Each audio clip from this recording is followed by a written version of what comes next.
আমাকে দিয়ে আর যাই হোক সম্ভব, কিন্তু আমাকে দিয়ে কোনোদিনও চাঁদাবাজি, টেন্ডারবাজি, দুর্নীতি আমার দ্বারা কোনোদিনই সম্ভব না। প্রত্যেকটা খেটে খাওয়া মানুষ জানে, দোকানদার জানে যে হাসনাত আব্দুল্লাহ যদি নির্বাচিত হয় আর যাই হোক জীবনে 10টা টাকার জন্য কোনোদিন আসবে না। হয়তো অন্য পার্টি করে অন্য পার্টির প্রোগ্রামে যাবে, অন্য পার্টির মার্কা নিয়ে মিছিল দিবে, কিন্তু গোপনে এসে আমাকে ভোট দেবে ইনশাআল্লাহ।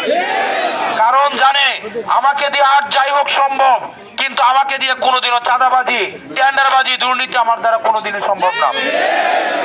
সেজন্য গত 1.5 বছরে আমি কিংবা আমার লোক বা 10 দলীয় ঐক্যবদ্ধ বাংলাদেশের কেউ আপনাদের কাছে একটা পয়সার জন্য কোনো যায় নাই, কেউ চাঁদাবাজি করতে যায় নাই, কেউ বাজার দখল করতে যায় নাই, কেউ হাট দখল করতে যায় নাই, কেউ সিনজি থেকে টাকা নেয় নাই।